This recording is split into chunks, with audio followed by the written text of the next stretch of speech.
Bante akan menjelaskan tentang 5 rintangan batin. Ini kelanjutan sebenarnya, sudah nggak ada waktunya, jadi sekarang Bante lanjutin di sini. Kebetulan ada momen. Nah, ini akan berhubungan dengan meditasi sebenarnya. Semua meditator akan mengalami hal ini, ya, yaitu akan mengalami gangguan. Pancaniwarana itu adalah musuhnya meditator. Ya, Pancabala adalah temannya meditator. Ya, sekarang Bante akan jelasin tentang pancaniwarananya. Awalnya secara umum, nanti Bante akan jump ke Biapada. Karena Kamacanda sudah Bante jelaskan di kesempatan sebelumnya. Untuk lebih detailnya Anda bisa nonton di YouTube. YouTube-nya Bante ada penjelasan tentang Kamacanda. Ya. Ada 7 seri di sana. Nah, ini nanti akan masuk ke penjelasan secara umum, diulang sedikit. Pancaniwarana atau mengatasi rintangan batin dan mengatasinya. Oke. Dikatakan bahwa di dalam Anguttara Nikaya kelompok 1 sutta nomor 10, pikiran itu secara alami bercahaya. Ya, pikiran secara alami itu bercahaya. Makanya bagi meditator yang bisa konsentrasi itu akan menghasilkan cahaya. Itu tanda bentuk kemurnian pikiran. Ya. Itu ada tanda kemurnian pikiran. Karena ya objek meditasi adalah objek yang tanpa kilesa. Sekali lagi, dia kusala. Jadi pikirannya murni tanpa kekotoran batin. Sebenarnya bercahaya.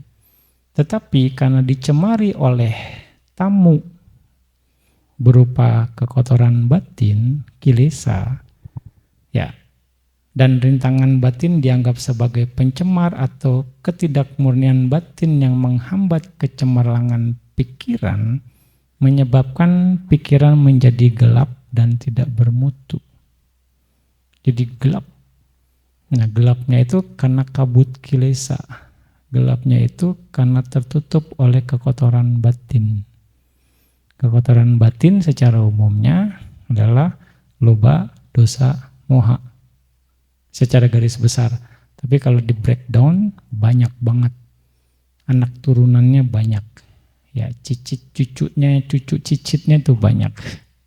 Nah, kita Buddhis harus mengerti itu. Dan di kali ini dari yang loba, dosa, moha dengan sudut pandang yang lain yaitu pancaniwarana. Ya, pancaniwarana. Ya, 5 rintangan batin.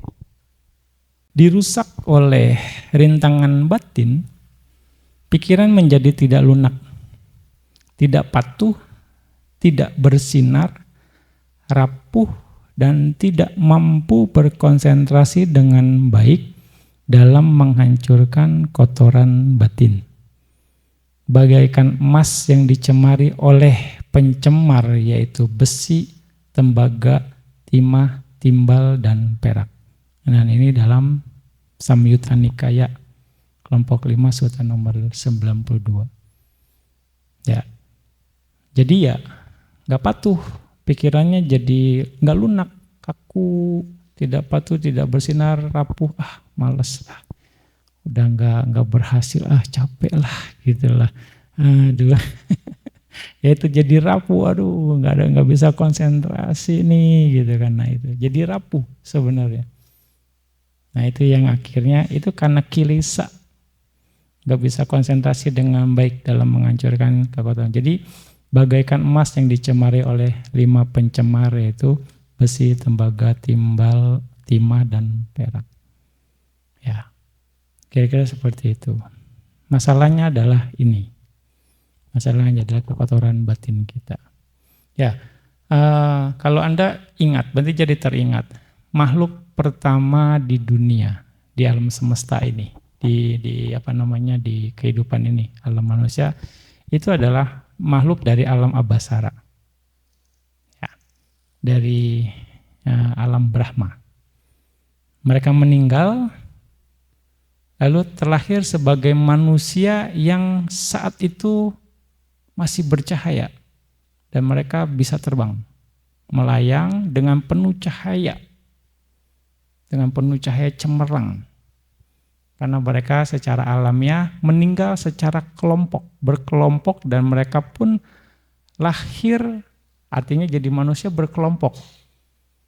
Nah, jadi di Buddhis nggak ada manusia pertama. Ya. Jadi dari kelompok alam abasara itulah yang secara bersamaan mereka meninggal dan jadi manusia. Karena saat itu bumi baru terbentuk. Ya. Jadi sangat jelas kenapa orang jadi banyak. Ya. Jadi karena banyak makhluknya yang turun bersamaan. Nggak bingung lah ya. Ini jawabannya ya. Secara singkat aja, Bante nggak mau detail. Oke. Karena mereka coba untuk mencicipi sari nutrisi dari bumi, saat itu bumi bisa dimakan. Karena kelihatannya lezat. Dan mereka cicipi dan enak. Karena enak mereka mau lagi dan lagi. Sehingga yang tadinya badannya bercahaya jadi padat. Oke, jadi padat sehingga cahayanya lenyap. Karena mereka menikmati sari nutrisi, sari dari bumi. Sehingga jadi padat, cahayanya lenyap. Begitu cahayanya lenyap, mereka baru lihat matahari. Oke, sebenarnya mataharinya udah ada. Mataharinya udah ada, karena ketutup oleh cahaya mereka, nggak nampak tuh matahari. Setelah cahayanya lenyap, baru muncul terlihat matahari. Oke, ada yang ingat cerita ini? Matahari di hari ke-7. Adik ketawa tuh, buat ingat ya. Nah, jadi matahari tidak diciptakan di hari ke-7, tapi matahari itu sudah ada. Karena makhluk pertama secara bersamaan cahayanya redup, baru kelihatan mataharinya. Itu ada di dalam, berarti lupa sutanya, mungkin aganya suta mungkin ya, atau makhluk pertama, nanti Bante cek deh ya. Untuk ini ya. Oke, itu ada di suta, dijelaskan seperti itu. Jadi munculnya matahari Anda tahu ya jadinya ya. Bahwa karena redupnya cahaya dari makhluk abasara yang meninggal dan jadi manusia pada saat itu. Ya karena apa?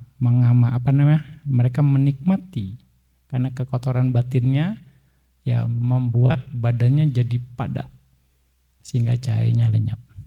Nah itu. Oke. Udah sebatas itu aja ya. Nah, ceritanya panjang soalnya. Oke. Dan sekali lagi karena dirusak oleh rintangan batin, pikiran menjadi tidak lunak, tidak patuh, tidak bersinar, rapuh, dan tidak mampu berkonsentrasi dengan baik dalam menghancurkan kekotoran batin. Bagaikan emas yang dicemari oleh 5 pencemar, yaitu besi, tembaga, timah, timbal, dan perak. Itu. Oke. Berikutnya, mengapa penting untuk mengatasi 5 rintangan batin ini? Mengapa penting? Karena ada 5 kekotoran batin yang mengganggu sehingga batin menjadi tidak lentur dan tidak patuh, tidak memiliki kejernihan dan keteguhan yang cemerlang, dan tidak dapat berkonsentrasi dengan baik pada kehancuran noda-noda. Apa 5 kekotoran batin itu? Kenikmatan indria, kama canda. Mau yang enak-enak aja. meditasi lama nggak enak, maunya yang enak-enak gitu. Mau langsung konsentrasi, kalau bisa langsung berhasil gitu, sekali jadi gitu misalnya ya. Maunya yang enak-enak pokoknya sesuai dengan keinginan. Kalau nggak sesuai, aduh bosen mau pulang dah. Ah, nggak dapat udah berapa sesi, nah itu termasuk kamacanda. Mau yang enak-enak nggak enak, aduh ya kan, siapa suruh ke sini. Kadang nyuruh loh. Ya kan, nah itu kamacanda, kenikmatan indrawi, maunya yang happy, mau yang enak-enak, bangunnya maunya siang mungkin ya kan, ini bangun pagi buta 3:30 dibangunin. Oke. Terus kedua adalah niat jahat, biapada. Biapada yang ketiga adalah tinamida, kemalasan dan kelambanan. Yang keempat, udaca kukuca, kegelisahan dan penyesalan. Yang kelima adalah keraguan-raguan, wicikica. Tapi jika batin terbebas dari 5 kekotoran ini, maka akan menjadi lentur dan patuh, akan memiliki kejernihan dan keteguhan yang cemerlang, dan akan berkonsentrasi dengan baik pada penghancuran noda-noda. Oke. Nah, inilah tugas Anda di sini. Jangan ikuti kebiasaan di samsara, tapi Anda ngebentuk kualitas supaya terbebas dari pancaniwarana ini. Gimana caranya? Cuma amati objek meditasi saja dengan sabar. Itu kuncinya. Ya, dengan sabar, dengan tenang. Simple kan? Iya, cuma satu kerjaannya. Udah amatin aja objek meditasi dengan tenang, dengan sabar. Yang lain kan Bante udah bilang, seni melepaskan. Anda lepasin tuh. Lepasin semuanya, belajar lepas gitu. Ya.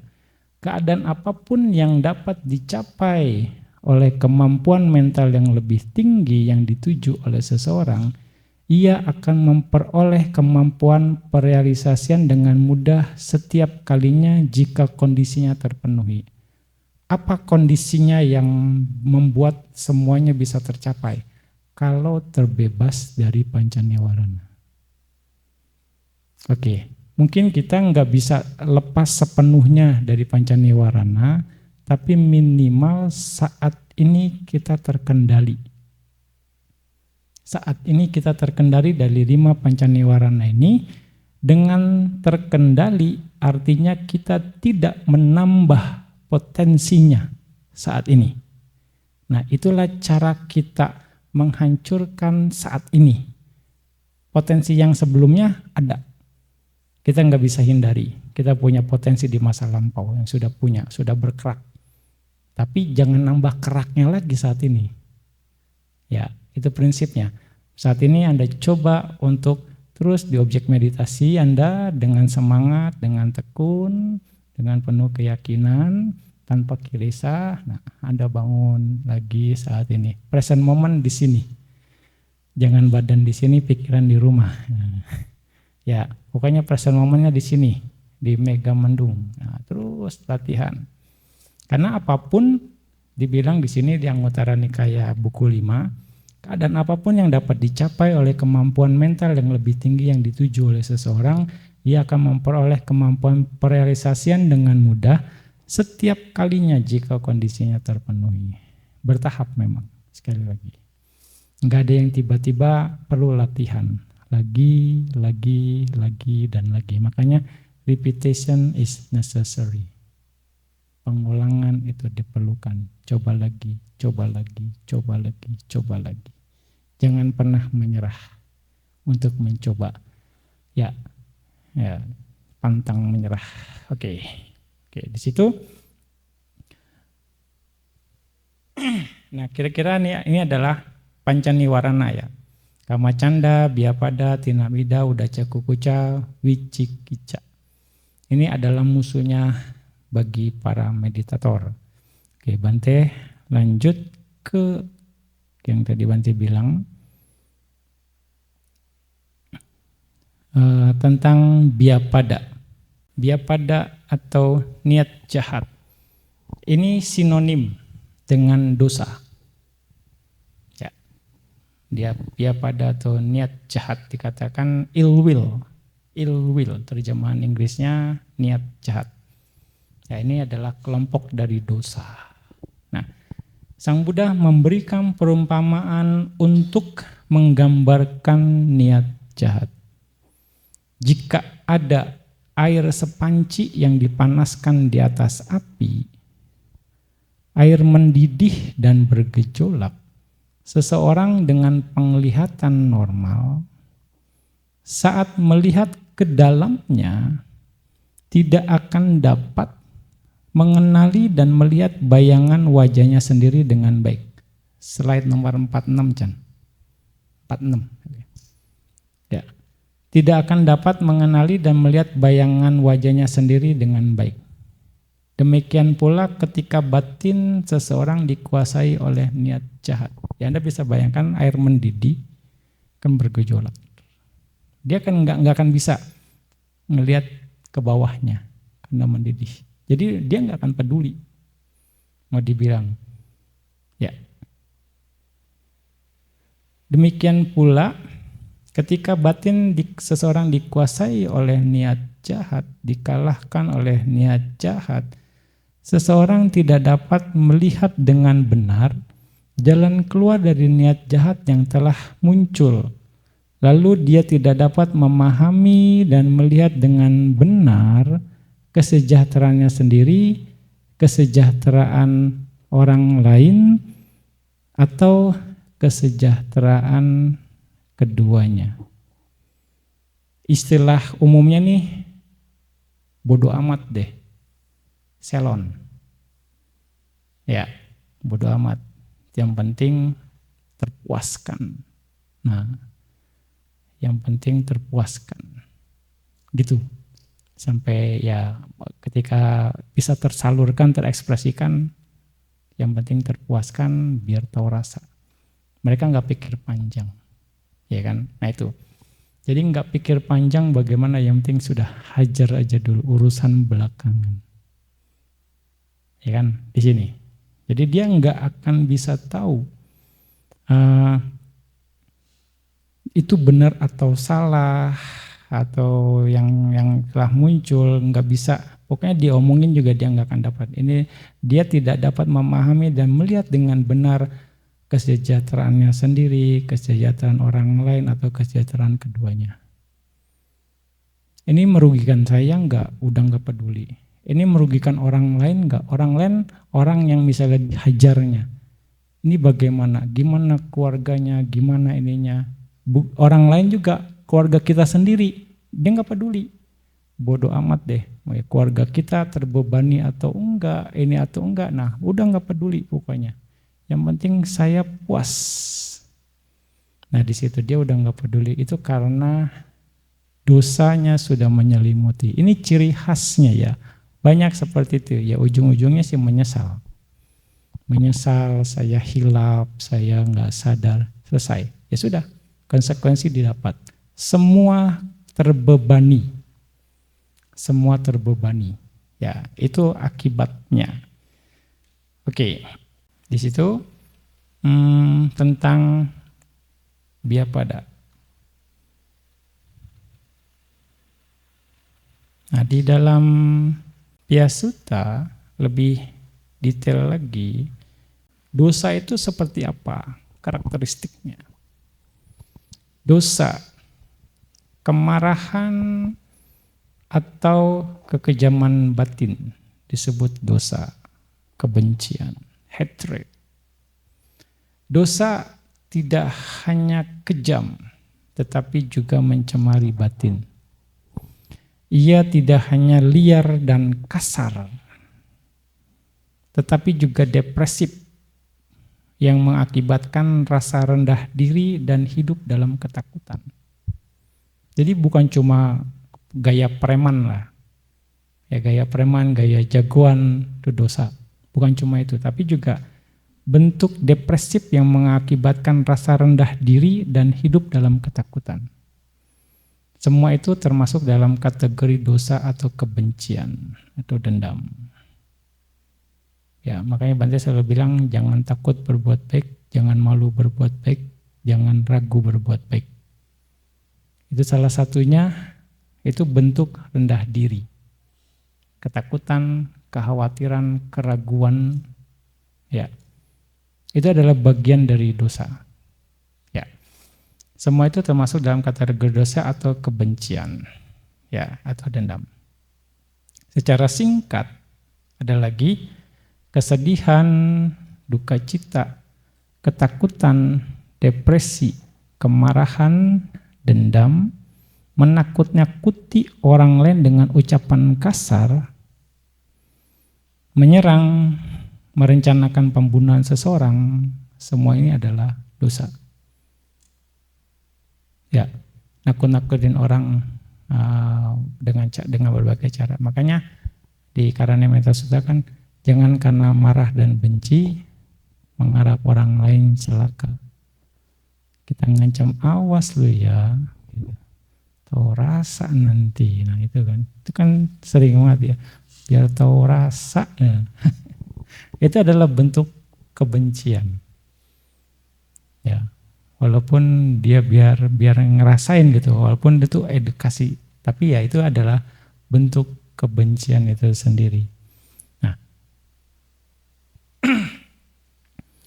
karena dosa disertai oleh ketakutan dan kekejaman, orang yang marah dan kejam juga mudah ketakutan. Jadi jangan pikir orang berani, orang-orang ya kayak galak gitu, dia berani, dia juga takut sebenarnya. Justru karena takut itulah dia berani, dia hajar, sebenarnya juga mudah ketakutan. Gitu. Berhati-hatilah terhadap orang seperti itu, karena kekejaman disebut kebencian yang memuncak. Oke, kekejaman disebut kebencian yang memuncak, sedangkan ketakutan disebut kebencian yang mengecil. Makanya ada yang agresif, ada yang depresif. Dua ini. Ya. Agresif ya kejam. Depresif takut. Khawatir, gelisah. Itu bentuk dari dosa. Oke, sehubungan dengan dosa atau kebencian ada lagi. Maka ya dalam bahasa Palinya, ya ini anak turunannya nih ya, turunan dari dosa. Maka, palasa, soka, paridewa, duka, domanasa, dan upayasa yang umum dalam kehidupan awam juga harus dipelajari. Nah, apa itu maka? Maka ini adalah tidak bersyukur atau buta terhadap kebaikan yang dilakukan orang lain. Tidak tahu berterima kasih. Itu dibilang maka. Misalnya orang tua, sanak saudara, guru, kawan baik dan saudara dan lain-lainnya. Jadi kebaikan apapun dia nggak dianggap. Mau dibilang nilai setitik rusak susu sebelang. Karena kesalahan kecil dia sudah nggak anggap kebaikan yang sudah banyak dilakukan. Mungkin jadi pengkhianat, tusuk dari belakang istilahnya orang sekarang gitu ya. Kita udah baik. Nah, ini yang dibilang maka. Jadi tidak bersyukur atau buta terhadap kebaikan yang dilakukan orang. Ya biarin aja, memang tugas dia udah begitu kok, baik sama saya, ngapain saya peduli. Nah kadang kan ada gitu, nggak dianggap tuh. Memang sudah kewajiban dia kok. Misal sama orang tua dah, siapa suruh dia ngelahirin saya? Emang saya minta dilahirin? Kan gitu, anak-anak gitu kan. Siapa suruh dia gitu kan ya, makanya. Nah itu kan kata-kata yang waduh. Ini termasuk tidak bersyukur atau buta terhadap kebaikan yang dilakukan orang lain. Orang tua paling kalau bisa gue masukin lagi. Gitu ya enggak itu. Ini dibilang maka. Makanya perlu diperhatikan jenis-jenisnya ya, bagian dari dosa. Oke. Lalu palasa. Palasa ini dengki. palasa. Dengki atau bersaing dengan yang lebih unggul. Ini tidak sportif, bersaing tidak sehat. Ya, tidak menerima keunggulan orang lain. Tidak menerima keunggulan, nggak terima. Dia lebih baik dari kita, nggak terima. Saya harus lebih baik dari dia.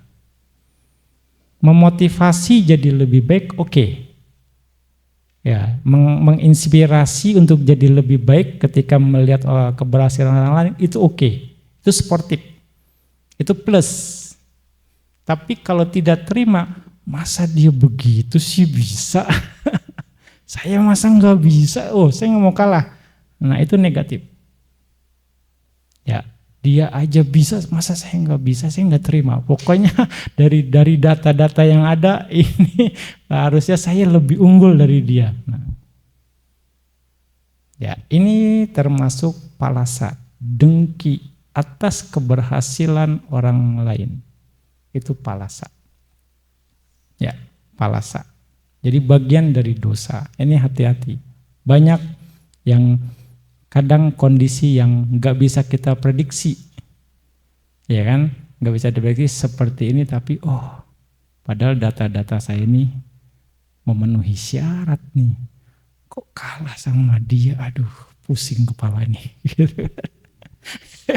Ya kan, susah ini nih. Nah itu nggak adil kayaknya nih kalau kayak gini nih. Udah berjuang mati-matian kok kalah sama yang orang begituan gitu. Waduh, kacau. Nah, ya. Nah ini yang kita yang kama acinte ya, sekali lagi. Cara kerja kama itu unpredictable, yang nggak bisa diprediksi. Jadi jangan bandingin kita sama orang lain, jangan apple to apple ya. Kita nggak ngerti kapasitas seseorang, kita nggak ngerti perjuangan sebelumnya, ya kita nggak tahu sampai seberapa jauh kekuatan dari kebajikan dia, kekuatan dari kekotoran batin dia, kita nggak tahu. Kecuali Anda bisa baca pikiran ya. Nah, apple to apple silakan. Tapi kalau enggak, berbahagia saja dengan keberhasilan orang lain, berbudita cita saja, sadu gitu. Ya, itu aman. Itu akan bikin menambah nilai positif untuk Anda. Bermudita cita. Jangan pikir yang lain-lain lagi. Ya. Nah ini palasa. Dengki atau bersaing dengan yang lebih unggul, tidak menerima keunggulan orang lain. Oke. Soka, kesedihan. Soka, kesedihan. Pari dewa, ratap, tangis. Ya. Duka, penderitaan fisik atau kelelahan. Nah, duka. Badan nih kalau capek, sakit, ini duka. Duka secara badan. Domanasa itu penderitaan batin. Kalau capek batin itu domanasa. Penderitaan batin, kecemasan, depresi, kekecewaan, keputusasaan, ya itu termasuk domanasa. Ya, secara ininya domanasa. Dan upayasa, kemarahan yang hebat, kemarahan yang memuncak, yang dipendem. Kadang kan ada orang yang marah diem, gitu kan. Begitu sekalinya meledak, nah itu namanya upayasa. Ada misalnya ada orang juga yang mungkin meninggal sama suaminya atau istri, dia meraung-raung, nangis enggak terima, itu termasuk upayasa. Kesedihan atau kemarahan yang hebat, yang dipendam. Dia mengekspresikan. Makanya yang mengekspresikan kemarahan ini upayasa nih. Pokoknya kalau marah baru tenang. Ini hati-hati nih. Ya, ada kan orang gitu. Pokoknya ngomel dulu baru happy. Ya, ngomel dulu baru tenang, baru lega ini rasanya bebannya.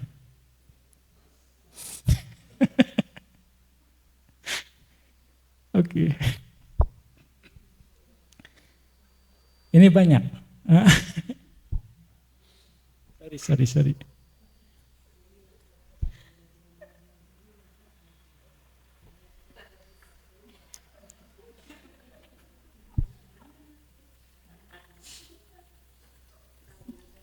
Ya ini juga kejadian. Betul, betul, betul. Jadi ini secara ini ya, apa namanya, secara kalimat Pali ya, upaya saya itu, nah itu.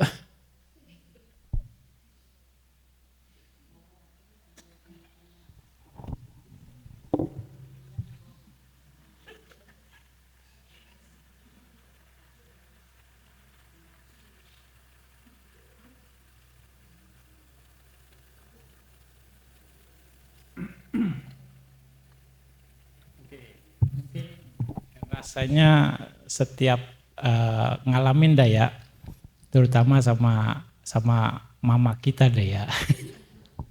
Ngalamin. Bante juga punya mama sama. Itu kalau nggak apa namanya nggak diekspresikan kayaknya nggak puas ya. Oke, itu jadi upayasa adalah kemarahan yang hebat. Ya, itu bagian dari dosa. Harus diingat. Makanya kita setelah tahu ini kita harus cari cara bagaimana bisa mengekspresikan energi itu dengan baik. Makanya ada cara ya supaya nggak artinya kan kalau dosa ini dia nggak peduli kesejahteraan dia dan juga kesejahteraan orang lain, ya kan udah nggak peduli, pokoknya dipuasin. Ya sebenarnya ada cara yang lebih bisa bermanfaat buat dia dan juga bermanfaat buat orang lain. Kalau lagi marah udah aja nyapu, kerja, ngepel terus aja. Aduh.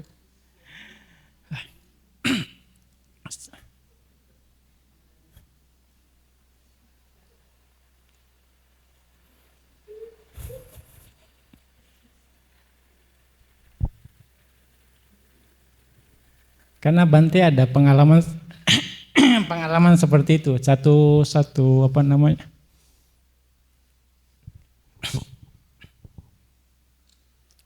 Satu biku kilesanya tinggi saat itu. Kilesanya tinggi, gimana cara ngatasin kilesa yang muncul pada saat itu? Ya dia kerja. Sampai betul-betul capek, sampai betul-betul ya sudah nggak ada energinya, kilesanya habis. Dia sapuin wihara, dia sapuin itu apa namanya kamar mandi, dia sikatin. Ya itu terjadi. Ya, jadi berdasarkan pengalaman satu biku. Dan begitu juga Bante punya pengalaman pribadi. Ketika Bante ada masalah di satu monastery, jadi ini nggak tahu karena apa, tapi Bante nggak patah semangat, ya. Gimana nih nyikapinnya? Diem aja pusing, ya kan? Kalau nggak juga bahaya. Ya sudah, yang lain istirahat, Bante bersihin damahol sendirian. Damahulnya banyak ukiran lagi. Waduh, detail banget. Ya udahlah.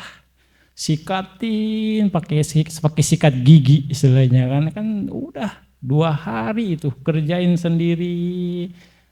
Teman-teman lihat malah kenapa begini pada bantuin akhirnya. Jadi kita serombongan itu bersihin damahol, kerja itu. Ya ada 2-3 hari lah. Wah, jadi damahol habis itu bersih jadinya. Dan percaya nggak percaya, masalahnya selesai. Balik lagi ke normal. Percaya nggak percaya, ya Bante nggak tahu juga apakah karena itu, tapi kurang lebih itu yang Bante alamin sendiri. Bante kerja, ya untuk saya ngatasin masalah ini, gitu. Itu yang dilakukan. Jadi dari pengalaman biku yang mana biku itu cerita ke Bante, menginspirasi Bante. Bante kerjain, Bante pun dapat pengalaman itu. Ya. Jadi ya akhirnya karena Bante kerja, yang lain juga ikut kerja jadinya. Ya udah, istirahat nggak tidur. Oh, kerja aja, habis makan siang langsung kerja. Terus ya. Nah, itu pengalaman. Oke. karakteristiknya dari dosa itu adalah candika, adalah kejam. Ya. Lalu fungsinya adalah wisapana atau atano nisaya dahana. Fungsinya adalah menyebarkan atau membakar tempatnya sendiri. Membakar atau menyebarkan atau membakar tempatnya sendiri. Manifestasinya adalah dusana. Manifestasinya menyiksa pikiran dan tubuh, mengganggu kesejahteraan diri sendiri dan yang lain. Ya kan? Lalu proximate cause-nya atau sebab terdekatnya adalah gangguan, karena merasa terganggu. Ya, persepsi gangguan itu yang akhirnya yang membuat seseorang melakukan ini. Like and dislike, pada akhirnya suka dan tidak suka dasarnya. Persepsi itu. Agata watu dalam bahasa Palinya. Agata watu. Nah, ini adalah karakteristik secara umum dari dosa, dari kebencian. Oke. Nah, kebencian dapat berasosiasi dengan dosa mula cita dengan dua akar. Ya, dengan dua akar. Nah, ada jenis-jenis kebencian yang juga harus kita pahami di sini dalam Leka Sutta. Ketika seseorang marah, mereka akan menyimpan kemarahannya dengan 3 cara. Ya, yang pertama dibilang pasana leku pamo pugalu. Seseorang yang seperti seseorang yang menulis di batu. Ini dendam kesumat. Ya, dendam dibawa mati. Kemarahannya itu, artinya ditulis di batu. Kalau diukir, kalau batunya bagus, itu bisa sampai bumi hancur juga mungkin masih ada tuh ukirannya, ya kan? Kira-kira. Nah, begitupun dendam kesumat. Selagi nggak dilepaskan, nggak disadari, ya itu akan ke bawah sampai mati. Banyak contoh. Kayak Bante Dewa Datta dengan Buddha. Itu dendam kesumat. Oke. Ya. Lalu patawi leku pamo pugalu. Seperti seseorang yang menulis di pasir. Ya, nulis di pasir kelihatan. Tapi mungkin diterpa angin atau diinjak orang hilang. Mungkin masih diingat-ingat. Diungkit-ungkit mungkin. Ya, ini yang masih suka ngungkit nih. Diungkit-ungkit ini dulu begini. Tapi ya udahlah. Saya lupain deh. Tapi diungkit lagi. Nah, ya udahlah. Satu orang udahlah, ntar diungkit lagi orang lain cerita gini, ya udahlah gitu. Itu jadinya ya dibilang udah tapi cerita orang lain ya udahlah lagi gitu. Nah, itu diceritain lagi ya. Kira-kira nggak terlalu ini, tapi ya udahlah biarin sajalah. Itu seperti seorang yang menulis di pasir. Ya, jadi mudah hilang lah. Asal ada ketutup ketiup angin atau ya ada keinjak-injak atau apa. Pokoknya nggak bertahan lama, tapi masih ada. Nah, yang ketiga, udaka leku pamo pugalu. Seperti seseorang yang menulis di air. Ya, kita bisa bayangin nulis di air. Misalnya A, B, C. A-nya udah belum selesai, ya udah hilang tuh. Baru A garis begini, ini A-nya udah, yang garis ini udah hilang. Jadi betul-betul ya sudah lewat aja. Ya sudah. Baru kejadian diomelin, ya udah karma saya berbuah, ya bodo amat lah. Gitu kan? Nah itu yang dibilang udah leku pamo pugalu. Ya biarinlah, memang dia orangnya begitu, ya udah. Karakter dia begitu, ya udah. Terimain. Nah ini termasuk udah leku pamo pugalu. Ya wajar dia mengomel begitu karena dia nggak ngerti. Nah, kita memahami situasinya. Ya, nah ini kita harus latih kondisi-kondisi ini. Karena merugikan buat kita sendiri. Jangan dibawa. Ya memang akan bertahap, tapi setidaknya kalau kita latihan ini ada. Nah sekarang di mana Anda? Di nomor berapa? Ayo. Kadang 1, kadang 2, kadang 3, ya oke lah ya. Di satu kondisi bisa 3, di kondisi di kedua, kadang di 2. Kalau sama orang yang nggak dikenal bisa nomor 3 Bante. Tapi sama orang yang dikenal, wah itu bisa nomor 1. Ya bisa nomor 1 kalau orang dikenal gitu ya. Aduh. Ini yang harus kita ini ya, kita rubah. Karena ini bentuk kemelekatan juga termasuknya. Kemelekatan dengan dasar kebencian. Ini bahaya. Ini akan menyebabkan kita kalau ketemu akan selalu bermusuhan. Karena potensi kebencian ini bahaya. Ketemu berantem gitu. Terus saja. Ini bahaya sekali. Mau jadi apapun akan selalu jadi musuh. Di kehidupan manapun akan selalu jadi musuh. Ya, makanya nih tentang dosa ya. Oke. Makanya di sini kita harus betul-betul memahami bentuk dari dosa itu seperti itu. Ya, ini adalah halangan dalam meditasi. Oke, ketika memang ada sesuatu yang ini dalam meditasi ini kita harus atasi. Biarkan misalnya kenangan masa lampau itu muncul di saat ini, let it go saja, lepasin saja. Yang tadi Bante cerita ke meditator, pakai gaya untung aja. Iya, gaya untung aja. Untung dia muncul ya waktu saya meditasi. Kalau dia muncul ya waktu menjelang kematian, repot saya. Iya, kalau muncul menjelang kematian udah pasti apa ya deh. Ya kan? Dendam masa lalu, orang yang kita tidak sukai muncul menjelang kematian, rasa tidak puas, kecewa menjelang kematian muncul. Pasti apa ya. Tapi sekarang untung lagi meditasi nih muncul ya sudah saya terima. Udah walaupun bergejolak ya udah terima untung aja. Gaya untung itulah bentuk yoniso manasikara ya. Untung di meditasi nih. Ya udah semangat tuh. Udah tenang, sabar. Nah, udah untung harus sabar gitu kan. Bukannya untung harus seneng gitu, enggak. Udah untung harus sabar di sini. Nah, itu perlu kita kita cari triknya itu. Pokoknya positive thinking. Ya, ini akan membantu latihan kita mencari solusi. Makanya Bante bilang kan meditasi ini adalah seni mencari solusi kan. Seni mengatasi masalah.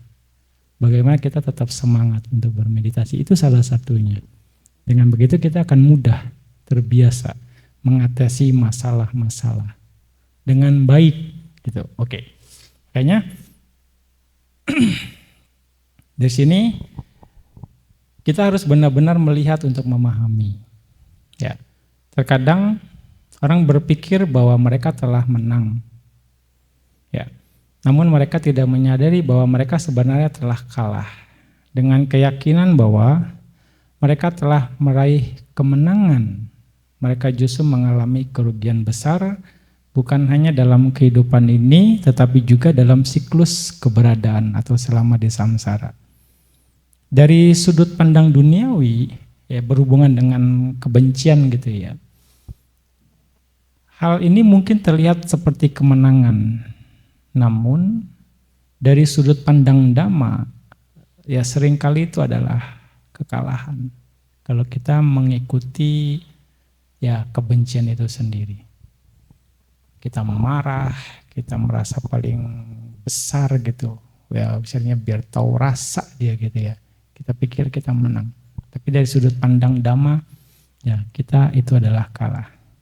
Nah, cara orang mendefinisikan kemenangan dan kekalahan sangat berbeda antara perspektif duniawi dan prinsip spiritual. Dengan demikian, konsep menang dan kalah bergantung pada sudut pandang. Duniawi, mungkin kalau Anda lawan, itu menang. Ya, jago-jagoan mau dibilang, kuat-kuatan. Tapi dari sudut pandang spiritual, ya, itu adalah kalah. Pandanganlah yang menentukan siapa yang benar-benar menang dan siapa yang kalah. Seringkali apa yang dianggap sebagai kemenangan ternyata adalah sebuah kekalahan. Beberapa individu mungkin terlihat kalah, tetapi pada kenyataan merekalah yang telah mencapai kemenangan sejati tanpa disadari oleh yang lain. Makanya inilah mengapa pandangan duniawi dan pandangan Dhamma sangat berbeda, bahkan terkadang saling bertolak belakang. Ya, bahkan terkadang bertolak belakang. Nah, kekuatan sejati semuanya ini adalah kanti, kesabaran. Kita harus jadi sabar. Nah, kemampuan untuk menjaga pikiran tetap damai di tengah gangguan eksternal tanpa membiarkan kebahagiaan batin terganggu dikenal sebagai kanti, kesabaran. Ya, jadi kita harus perkuat kesabaran kita. Lalu metta atau kasih sayang berarti mengharapkan kebaikan bagi orang lain dan mencari manfaat mereka, seperti dalam frase mitasa esa. Sifat seorang sahabat sejati mengharapkan kesejahteraan dan kebajikan bagi mereka yang Anda kasihi. Itulah metta. Nah, metta ini bukan berarti biar saya senang. Saya bantu Anda, saya happy.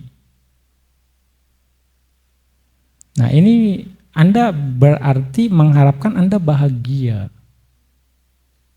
Dengan saya bahagia, saya bantu Anda. Justru kebaliknya. Ya, Anda happy, saya happy. Nah, ini adalah metta. Di sini adalah mengharapkan kesejahteraan dan kebaikan bagi mereka yang Anda kasihi. Dia happy dengan apa yang Anda lakukan, Anda happy. Bukan karena Anda happy, baru Anda mau bantu mereka. Itu pamrih namanya. Tidak, masih ada unsur bersyarat. Saya happy dulu, saya senang dulu, baru saya bantu. Ya, bedakan ya. Begitu pokoknya kalau Anda tulus, Anda kerjain, dia happy, Anda happy. Itu bentuk ketulusan. Pokoknya saya akan bantu. Ada yang berprinsip, Anda baik, saya lebih baik dari Anda. Anda jahat, saya lebih jahat dari Anda. Ya kan? Di masyarakat banyak seperti itu. Orang baik harus dibaikin. Orang jahat harus dijahatin lagi. Jangan kasih kesempatan. Nah, itu yang harus kita bangun. Sehingga ini enggak sesuai dengan Dhamma. Sekali lagi, metta adalah mitasa esa. Sifat seorang sahabat sejati mengharapkan kesejahteraan dan kebajikan bagi mereka yang Anda kasihi. Ya, ini akan korelasinya dengan kesabaran itu ada. Ketika seseorang menjaga kasih sayang tanpa membalas dengan kemarahan dan menjaga pikirannya tetap tenang, mereka mewujudkan prinsip atana jine kodang.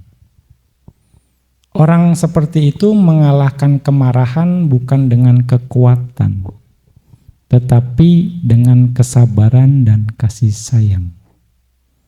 Atana jine kodang. Sekali lagi, orang seperti itu mengalahkan kemarahan bukan dengan kekuatan, bukan show the power, tapi dengan kesabaran dan kasih sayang. Ya sudah, nggak apa-apa kalau dia senang sih, gitu kan? Ya sudah, biarin saja. Kalau dia bikin happy, ya udah, sampai dia malu sendiri, gitu kan? Sampai dia tobat mau dibilang. Tapi sabar ada batasnya, Bante. Terdinjak-injak orang ini, nah prinsipnya begitu. Itu yang perlu kita ini ya. Oke, sebaliknya cara duniawi untuk menang seringkali melibatkan kemarahan yang dibalas dengan kemarahan. Pendekatan mata ganti mata misalnya. Ya, jika dia memukul sekali, aku akan membalas 2 kali. Ya kan? Dia jahat sama saya lebih jahat dari dia. Nah itu. Ini dalam masyarakat ya. Ada yang seperti itu. Nah, respon seperti itu yang didorong oleh kemarahan tidak menghasilkan kemenangan sejati. Sebaliknya itu menunjukkan kekalahan yang sebenarnya. Penjelasan ini mencerminkan kebenaran alamiah atau pacaka dhamma.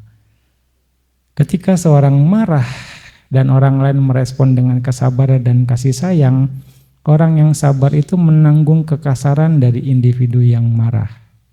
Dalam pandangan duniawi, orang yang sabar nampak seperti pecundang karena mereka bertahan dan tidak membalas.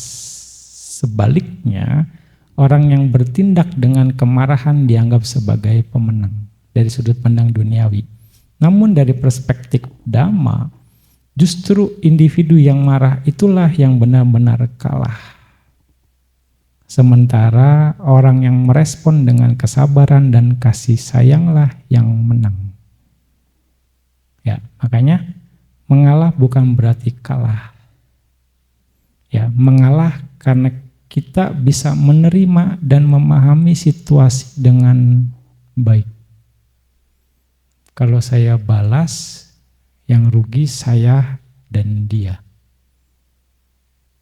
Kalau saya respon, bisa dua-duanya hancur, dua-duanya masalah. Nah itu artinya mengalah bukan berarti kalah.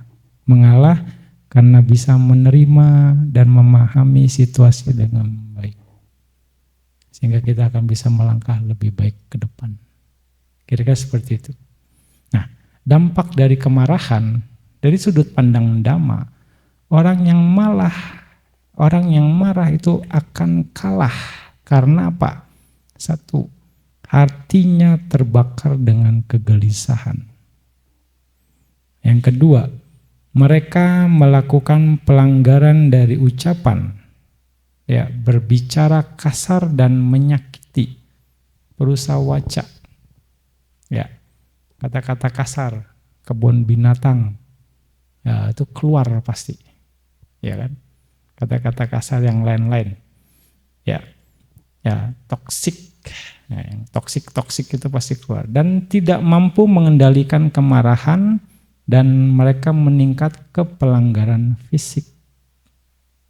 Udah emosi, marah, ucapan gak kena, main tangan, ya kan? Nah itu akhirnya ke sana, tidak mampu mengendalikan kemarahannya. Dengan demikian kemarahan mereka membawa mereka dari satu kesalahan ke kesalahan yang lainnya. Bertubi-tubi, terus berlipat ganda.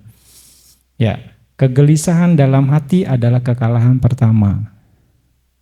Membiarkan gelisah dalam hati itu adalah kekalahan pertama, ucapan kasar adalah kekalahan kedua. Yang kekerasan fisik adalah kekalahan ketiga. Akibatnya, kemarahan menguasai mereka, mendorong mereka untuk melakukan tindakan tidak bajik, baik secara verbal maupun fisik. Tindakan tidak bajik ini membuka jalan bagi penderitaan bahkan di kehidupan mendatang. Nah, di sini kita rugi. Di kehidupan berikutnya kita potensi untuk menambah kerugian itu sendiri.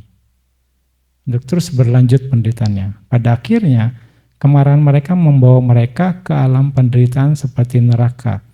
Dilihat melalui Dhamma, mereka kalah bukan hanya dalam kehidupan ini, tetapi juga dalam siklus keberadaan selama di samsara. Karena sekali lagi begini menjentikkan jari miliaran momen kama terbentuk. Gimana kalau marah segini? Ini juga miliaran momen. Gimana kalau marahnya sejam? Gimana kalau marahnya seharian? Gimana kalau marahnya bertahun-tahun? Aduh, mak. Kalau istilah alu makjang gitu ya, orang Medan gitu. Makjang. Gimana kalau marahnya seumur sampai mati, gua nggak mau ketemu, waduh udah repot dah. Ya, dendam kesumat itu. Gua nggak injek rumahnya pokoknya. Nah ini, pokoknya kita oke. Yang lalu ya sudah. Pokoknya untung kita punya dhamma sekali lagi. Untung kita punya dhamma yang bisa meluruskan pandangan-pandangan ini. Kita bikin potensi baru, pokoknya sekuat-kuatnya. Ya pokoknya sebanyak-banyaknya. Makanya Buddha katakan jangan berbuat jahat. Di situ yang poin itu yang harus kita lakukan. Jangan berbuat jahat artinya jangan tambahin potensi baru. Maksudnya itu loh. Jangan tambahin potensi baru kalau bisa. Terus berbuat kebajikan. Tambahin potensi baik yang lagi. Berusaha. Berusaha mulailah dari mana kita berada. Bergerak. Tapi konsisten untuk ke sana. Nah, ganjaran dari kasih sayang, sementara itu mereka yang merespon dengan kesabaran dan kasih sayang, menjaga kedamaian batin dan tidak membiarkan kemarahan mengganggu hati mereka. Menahan diri dari berbicara kasar atau melakukan tindakan yang merugikan. Tetap teguh dalam kebajikan, mengembangkan kualitas-kualitas yang baik. Meskipun dunia mungkin melihat mereka sebagai yang kalah, sebenarnya mereka telah mencapai kemenangan. Baik dalam kehidupan ini maupun kehidupan selanjutnya. Nah, dari perspektif spiritual, individu ini naik ke alam kebahagiaan seperti dunia surga dan bahkan dalam kehidupan manusia. Mereka diberkahi dengan keindahan dan keanggunan. Dengan demikian, dari sudut pandang Dhamma, orang yang memiliki kasih sayang menang baik dalam kehidupan ini maupun di kehidupan mendatang. Kesabaran dan kasih sayang mereka mengangkat mereka di atas mereka yang dikuasai oleh kemarahan. Gitu. Jadi ini Buddha mengajarkan ini, menitik beratkan ini. Makanya Buddha mengajarkan prinsip dalam Atthana Jine Kodang. Taklukkan yang marah dengan kesabaran dan kasih sayang. Inilah jalan sejati menuju kemenangan menurut Dhamma. Ya, jelas sekali. Ya, di antara semua kemenangan di dunia, yang terbesar adalah mengalahkan diri sendiri. Maka kita harus bisa ngalahin diri sendiri. Bukan untuk ngalahin orang lain. Dengan kesabaran bisa mengalahkan diri sendiri. Cara kita lah membentuk kesabaran, itu cara kita untuk mengalahkan diri sendiri. Pokoknya jangan ikuti keinginan. Pokoknya kita sabar lagi, tekun lagi. Ini sesuatu hal yang baik. Jangan sampai saya kalah. Pokoknya sabar enggak ada batasnya, sabar enggak ada habisnya. Ya, pokoknya mesti diingat ini ya. Ya, gampang aja Bante ngomong ini. Pokoknya dicoba seperti itu. Nah, itu tentang kemarahan kita lakukannya dengan kesabaran ya. Nah, jadi memang ini terjadi dalam masyarakat. Banyak yang tidak menyadari ini atau bahkan ya tahu tapi nggak mau tahu. Ada yang memang nggak tahu, ada yang tahu nggak mau tahu, nggak peduli, bodoh amat mau dibilang. Ya, untung kita punya Dhamma sekali lagi yang bisa menjelaskan bagaimana Biyapada. Jadi memang Biyapada ini akan sangat luas ya, sekali lagi penjelasannya menarik yang untuk bisa kita lihat gitu ya.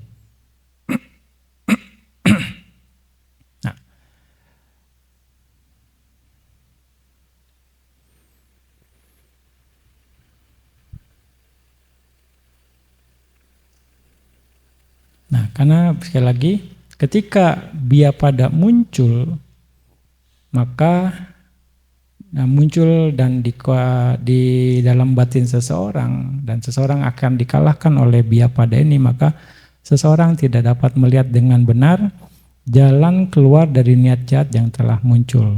Lalu dia tidak dapat memahami dan melihat dengan benar kesejahteraannya sendiri, kesejahteraan orang lain, atau kesejahteraan keduanya.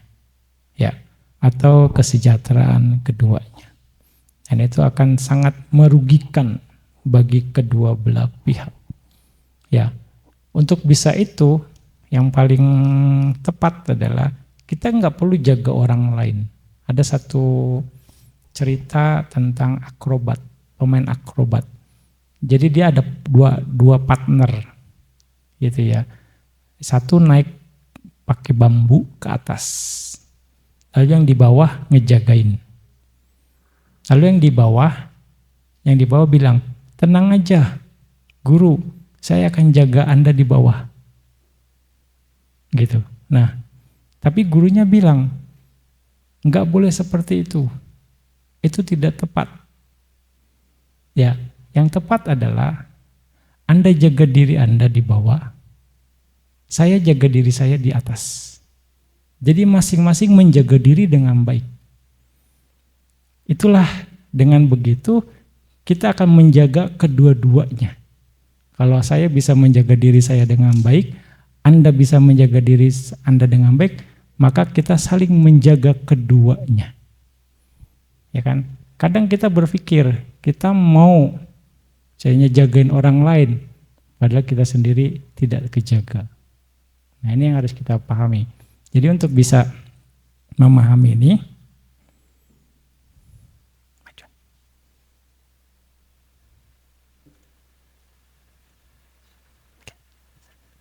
ya, jadi kita yang harus menjaga diri kita sendiri untuk tidak dikuasai oleh kilesa.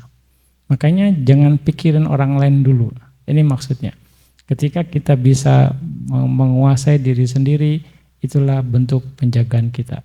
Dengan kita terkendali, maka kita akan menjaga yang lain sebenarnya. Menjaga yang lain tidak membuat kesalahan. Ya kan? Kalau kita sabar, dengan sabar, berarti kan kita jaga diri dengan sabar. Yang lain marah, maka kemarahannya akan berhenti. Sehingga dia tidak berlanjut untuk melakukan kesalahan. Selesai. Tapi kalau kita respon dengan marah, ya saling berantem, saling menambah potensi. Akhirnya, dua belah pihak. Akhirnya nggak ada habisnya. Nah itu maksudnya. Kita harus jaga diri sendiri, akhirnya kita juga dengan menjaga diri sendiri, kita akan menjaga yang lain. Dengan orang lain terjaga, kita pun terjaga. Nah, ketika dia marahnya berhenti, kan aman juga buat kita. Ya kan? Nah itu prinsipnya gitu. Ya, dengan menjaga diri sendiri, kita menjaga yang lain. Ketika orang lain terjaga, kita pun aman. Sekali lagi ya, seperti itu. Itu prinsip dasarnya. Jadi masalah nggak berlarut-larut, selesai. Ini yang harus kita pelajari dengan baik. Itu adalah prinsip Dhamma. Ya, demikian pula kira-kira seperti itu ya. Oke. Juga teks-teks yang dihafal sejak lama tidak muncul dalam batinnya. Nah, dengan marah bisa jadi cepat lupa. Kalau muncul lebih apa, dan ini teks mengatakan ini. Jadi bukan cuma karena pikun aja gitu ya. Salah satunya ya mau kamacanda, mau hasilnya biapada juga mengatakan ini. Udah ingetan ini tapi karena mungkin energinya kepake, ya jadi kita jadi cepat lupa. Salah satunya itu. Ya. Apalagi yang tidak dihafal, yang dihafal aja lupa, apalagi yang tidak dihafal, nggak ingat sama sekali gitu kan. Kira-kira gitu. Ya. Ini sekilas tentang Biapada ya. Ya. Tentang ini sinonim dengan dosa. Oke. Oke, sebentar lagi. Udah jam berapa nih? Oke. Mau jam 9 ya. Oke. Dikatakan di sini kelanjutannya, para biku, aku mengetahui tidak ada satupun hal lain dengan kekuatan yang dapat menyebabkan munculnya niat jahat jika belum muncul, atau jika telah muncul akan meningkat dan menguat selain bentuk dari sifat menjijikkan. Artinya kita tidak suka terhadap hal apapun yang itu seperti menjijikkan. Jadi rasa tidak suka kita merasa terganggu, mau dibilang seperti itu. Ya. Nah, kalau kita merasa terganggu, apapun itu akan memunculkan biapada. Mau orang berbuat baik pun, kalau kita merasa terganggu, sok banget nih orang, ya kan? Ya kan? Cari nama nih orang, iya, cuma mau ini doang, pamer-pamer doang nih orang, itu. Karena kita udah terganggu, rasa tidak suka, itu arti dari sifat menjijikkan. Padahal dia berbuat baik gitu kan. Kita negatif thinking sudah, walaupun dia berbuat baik. Nah itu. Ini yang dasarnya. Jadi tidak ada satu hal pun yang tidak ada satupun hal lain dengan kekuatan yang dapat menyebabkan munculnya niat jahat jika belum muncul, atau jika telah muncul akan meningkat dan menguat selain bentuk dari sifat menjijikkan. Rasa tidak suka, rasa terganggu.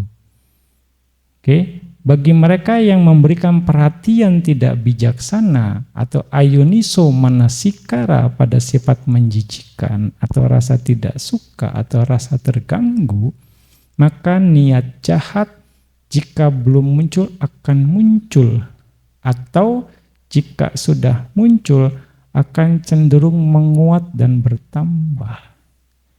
Jangankan lihat orang ya, dengar namanya aja udah kesel gitu ya. Dia lagi yang disebut. Ya kan? Dia lagi. Aduh, apa nggak ada topik lain apa gitu kan. Nah, ya, ini yang akhirnya karena ayuniso manasikara. Ya, perhatian yang tidak bijaksana pada sifat menjijikkan atau rasa terganggu atau rasa tidak suka. Ya, secara ininya. Nah, para biku, aku mengetahui tidak ada satupun hal lain yang memiliki kekuatan untuk mencegah munculnya niat jahat jika belum muncul, atau jika telah muncul akan ditinggalkan selain pembebasan batin melalui cinta kasih. Ya, dengan meta. Ya, artinya kita coba untuk positive thinking. Ya itu untung aja lah pokoknya. Untunglah ya untunglah dia masih belum gampar saya, masih diomongin doang gitu. Iya, udah digampar, untungnya belum ditusuk sama pisau gitu kan. Baru digampar gitu. Nah, kira-kira masih seperti itu, positive thinking. Ya, bagi mereka yang memberikan perhatian bagi mereka yang memberikan perhatian bijaksana kepada cinta kasih yang membebaskan batin, niat jahat jika belum timbul tidak akan timbul, atau jika telah timbul akan ditinggalkan. Sekali lagi, meta ini untuk kesejahteraan pihak lain. Ya, kalau dia memang happy-nya begitu, ya udah. Dia happy, saya happy. Kita nggak rugi. Bukannya dia happy, dendam, ntar gue balas lu ya. Ngasih, iya ngasih gitu. Ntar lu ya, ada waktunya, ngancem. Itu bukan meta. Itu cari kesempatan. Tapi kalau memang kalau itu bikin Anda happy, silakan. Anda happy, saya happy. Itu bentuk meta. Walaupun dia ngeselin kita gitu ya. Dengan ngeselin saya Anda happy, ya sudah silakan. Kalau memang itu bikin Anda happy, silakan. Anda lakukan. Ya, itu yang harus kita pahami. Ini adalah bentuk meta kita. Nah, kalau kita terus lakukan itu, mengcounter dengan yoniso manasikara, maka dikatakan biapada akan bisa dilenyapkan.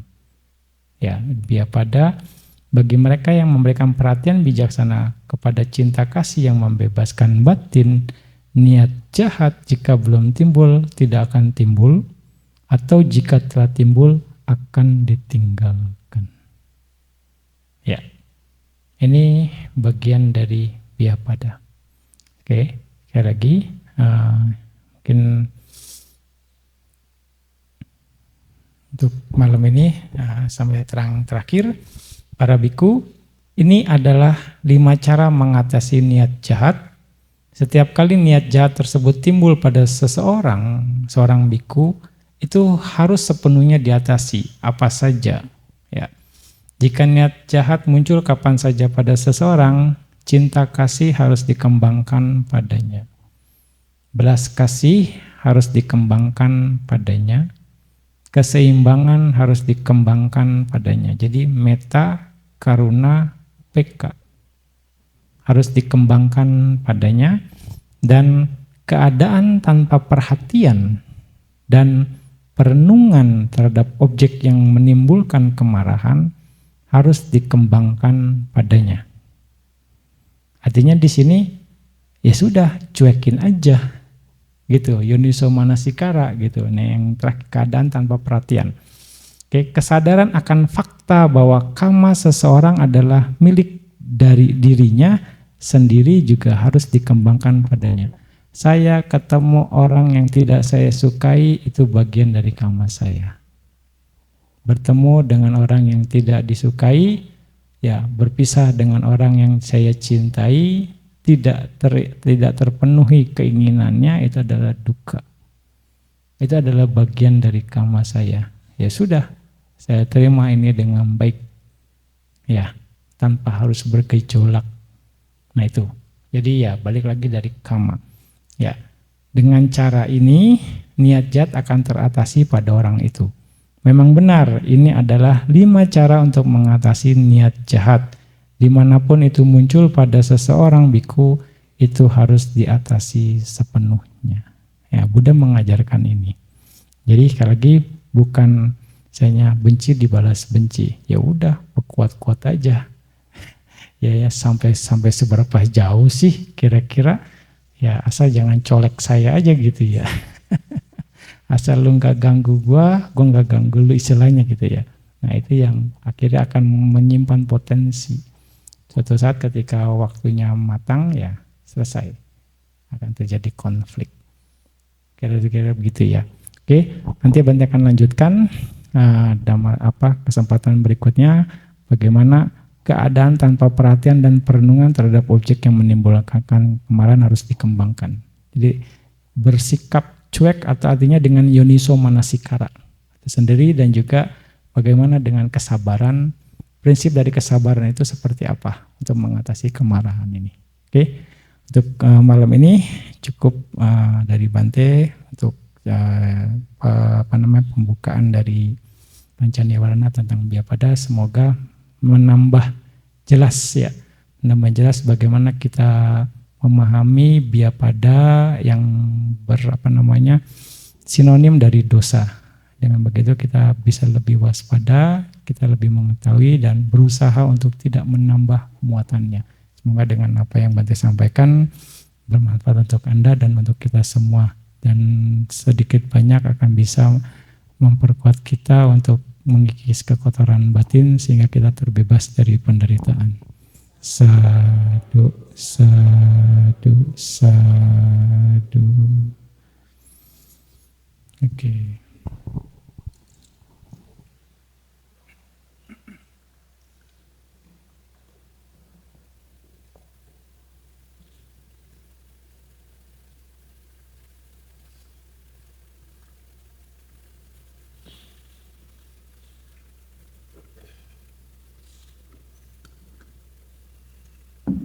Ada yang mau ditanyain? Mandami Bante. Saya mau bertanya, gimana cara kita mengatasi orang yang suka menjilat Bante di dalam lingkungan kerja, kan banyak yang seperti itu. Kadang-kadang mereka lain di depan kita, lain di belakang kita gitu ya. Nah itu kadang-kadang merugikan kita yang dijelekan di depan atasan misalnya, seperti itu Bante. Apakah kita harus terima aja seperti tadi yang kita harus sabar terus Bante? Kita harus, salah satunya kita harus jaga kualitas kita, Ci.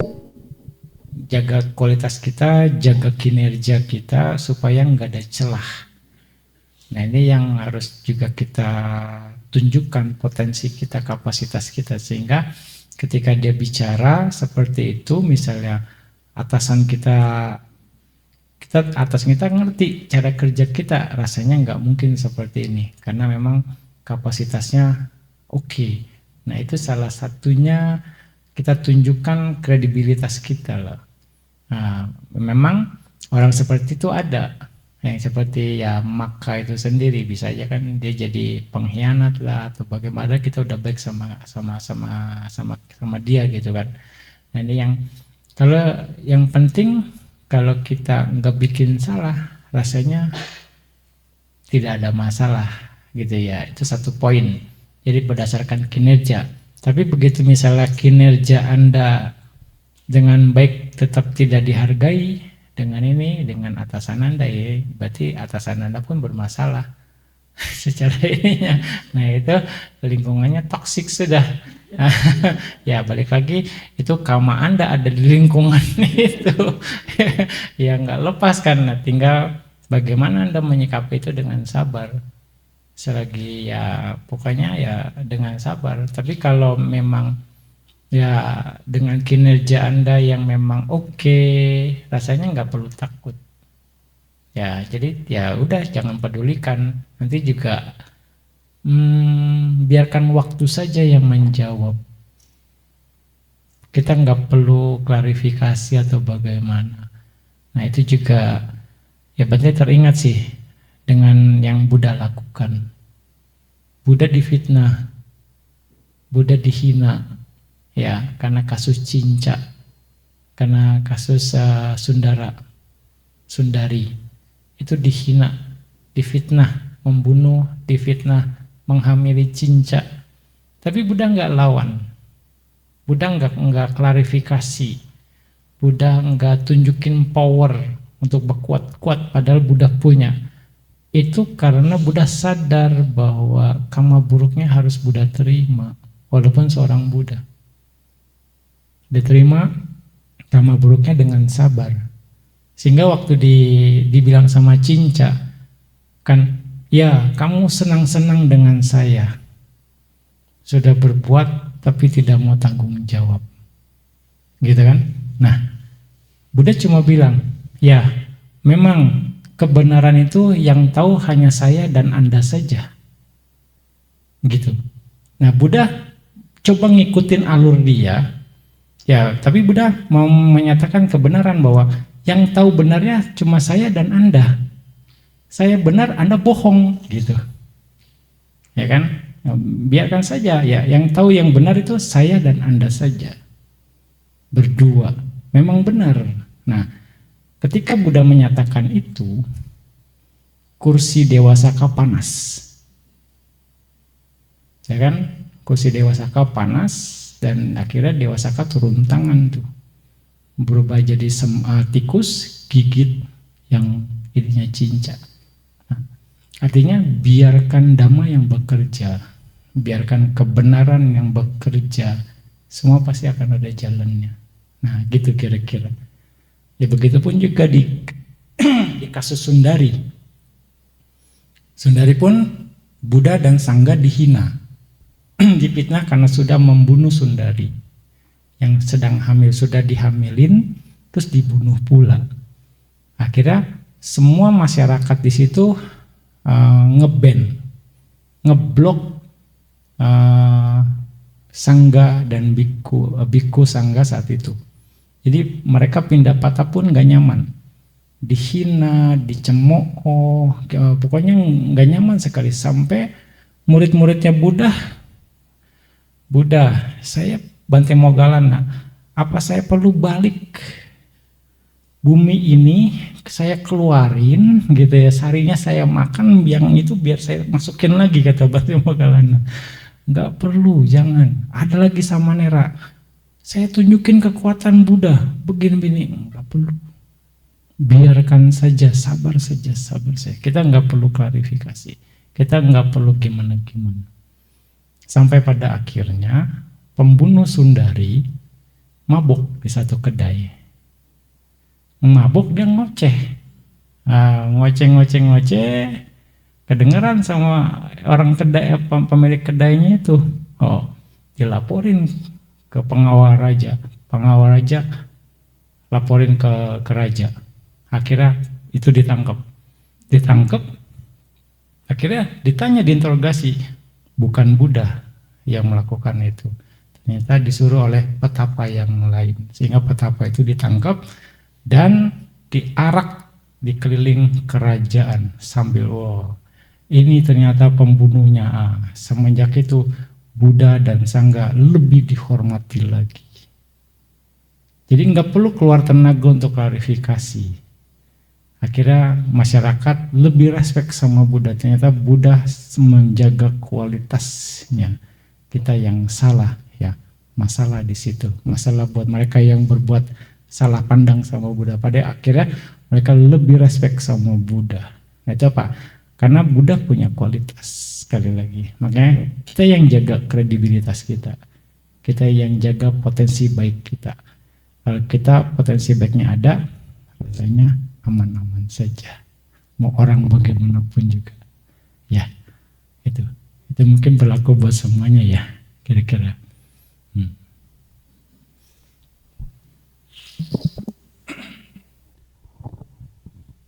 Ada yang lain? Ya.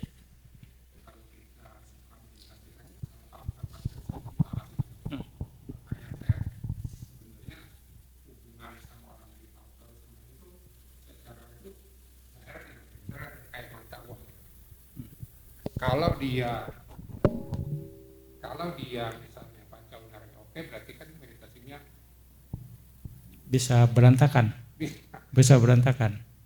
Tapi apa itu benar-benar mau signifikan sekali? Signifikan sekali. Kalau misalnya nih kayak Biapada muncul, itu bencinya nggak hilang-hilang.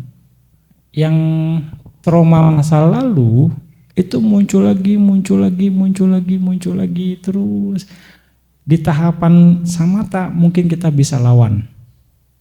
Oke. Nanti di tahapan vipassana belum tentu ini masih habis. Belum tentu udah habis. Dia masih muncul lagi karena kan di samatha cuma ditekan. Nah, itu masalahnya, dia akan muncul lagi di vipassana. Nah, bedanya di samatha kita tekan dengan konsentrasi. Di vipassana kita hancurkan pandangannya dengan ngerubah sudut pandang jadi anicca, dukkha atau anatta. Ini yang jadi masalahnya. Nah, makanya harus dipelajari karena ini akan kita bawa nih sampai tahapan vipassana. Misalnya kita nafsu raganya tinggi.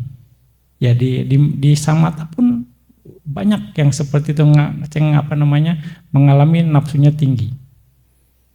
Ya, di para biku juga banyak seperti itu. Ya, makanya Bante bilang ketika ada kilesa kerja supaya ngabisin energinya gitu. Mau lagi nafsunya tinggi, lagi marah, lagi malas, lagi kacau, lagi gelisah, wah udah kerja aja semangat biar fresh lagi gitu. Itu salah satunya. Ya kan? Nah, dia muncul. Nah, begitu dia tekan di kondisi tertentu dia bisa terkendali, tapi begitu kita lemah nih kok, dia bisa interupsi lagi. Mereka kalau kita nggak mahir, bisa kacau. Pancaniwarana. Oke, di samatha bisa lewat. Anda bisa misalnya sampai jana 8, 10, 40 kasina, 40 samatha selesai. Di vipassana. Vipassana kan objeknya loss, objeknya banyak. Nah, begitu objeknya banyak, dia muncul lagi nih trauma itu. Trauma masa lalunya. Dan nah, ini kan berarti mungkin yang benci, ada lagi nafsu raga, ada lagi yang malas muncul lagi. Aduh, nggak ada, kayaknya pikiran ini muncul. Nah, tapi untungnya begitu vipassana kita rubah kondisi itu jadi paramata dhamma aja. Nah, kita harus mahir tuh. Dipecahin lagi jadi cuma nama rupa, pecahin lagi nama rupa, pecahin lagi nama rupa. Ya itu karena sangkaranya banyak. Muncul lagi, kita pecahin nama rupa, dia bentuk lagi jadi konsep, gambaran itu lagi, pecahin lagi cuma nama rupa, pecahin lagi nama rupa, lagi.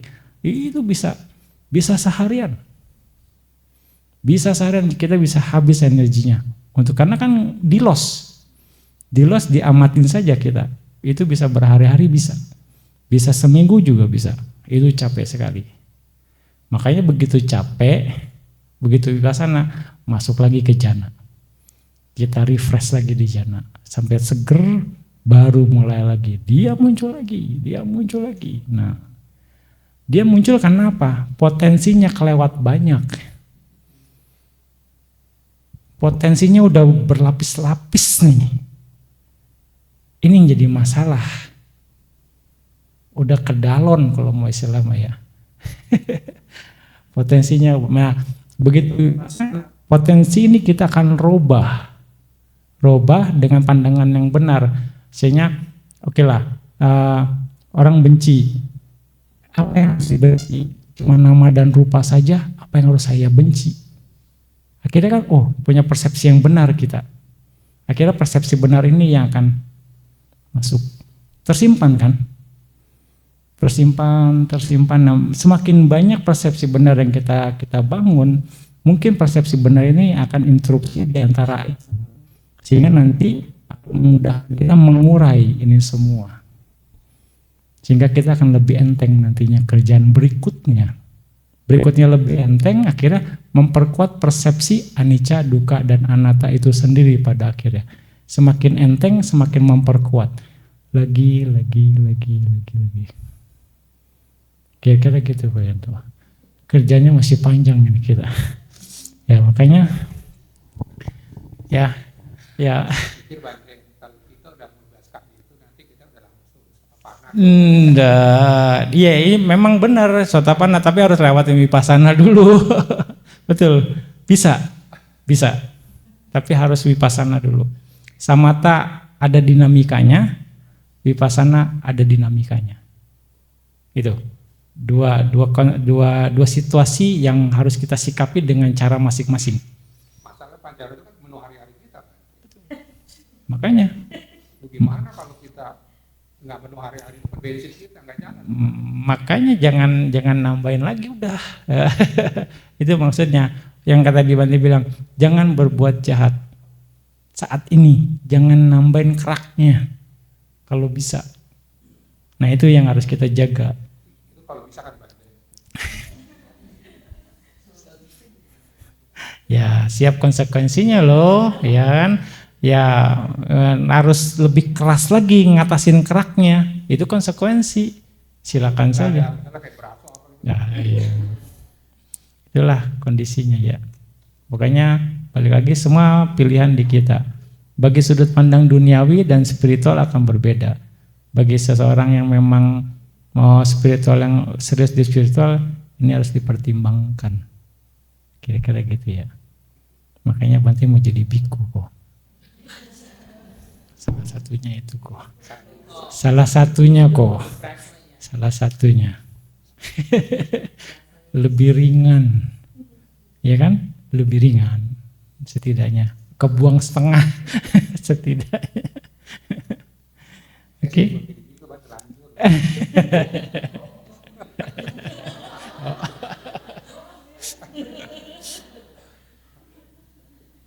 Tapi Ya. memang cara itu udah harus asli sendiri Bante. Kenapa? Karena kan pandangan tadi samsara sama kehidupan itu kan berbeda pandangan Bante. Ya. Memang jalan satu-satunya ya seperti itu, harus potong sih Bante. Ya. Nggak ada cara lain. Eh, sering Bante bilang umat awam pun bisa.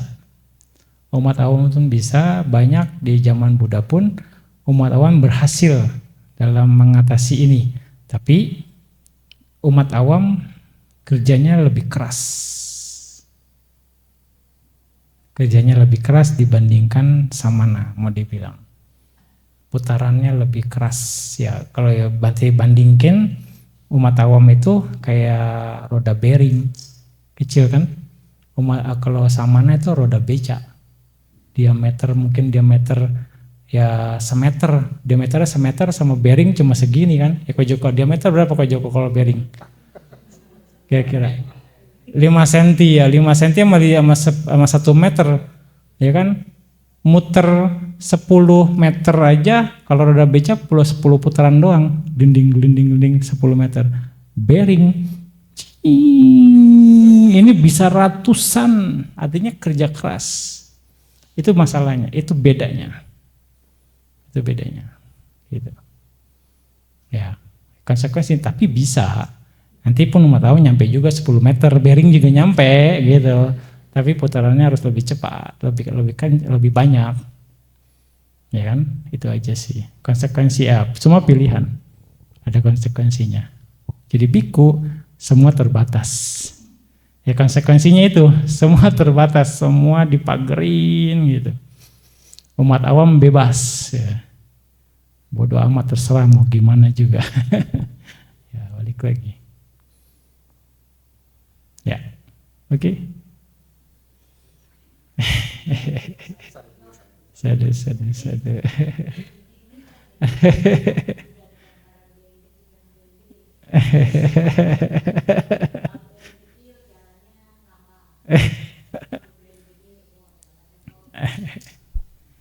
Oke, rasanya cukup lah ya.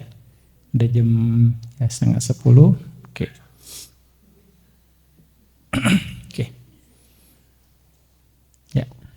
Ya, semoga dengan kebajikan yang telah dilakukan mengkondisikan semua berkah ada pada Anda, semua dewa melindungi Anda, dengan kekuatan semua Buddha, Dhamma dan Sangha, semoga Anda sejahtera selamanya. Semoga dengan kebajikan yang telah dilakukan mengkondisikan Anda sehat dan bahagia, terhindar dari semua bencana, kesedihan dan penyakit lenyap. Tidak ada halangan untuk Anda bahagia dan berumur panjang. Semoga dengan kebajikan yang telah dilakukan mengkondisikan Anda terbebas dari semua penyakit, terhindar dari semua kesedihan, mengatasi semua musuh, sejahtera dan bahagia selamanya. Semoga dengan kebajikan yang telah dilakukan mengkondisikan Anda terus berkembang dan maju di dalam Buddha Sasana, sampai akhirnya terbebas dari penderitaan mencapai nibbana. Sadu. Oke, mari kita lakukan pelimpahan jasa ya. Kita baca Imaya Dhammano Dhamma Patipatia Bodang Pujemi. Jadi dengan praktek Dhamma, praktek yang sesuai dengan Dhamma, saya menghormat kepada Buddha, kepada Dhamma dan kepada Sangha. Jadi kita dedikasikan praktek Dhamma kita sebagai bentuk penghormatan tertinggi kepada Buddha, Dhamma dan Sangha. Imaya Dhammano Dhamma Patipatia Bodang Pujemi. Imaya Dhammano Dhamma Patipatia Dhammam Pujemi. Imaya Dhammano Dhamma Patipatia Sangham Pujemi. Ada Imaya Patipatia Jati Jara Vyadi Maranama Parimoce Sami.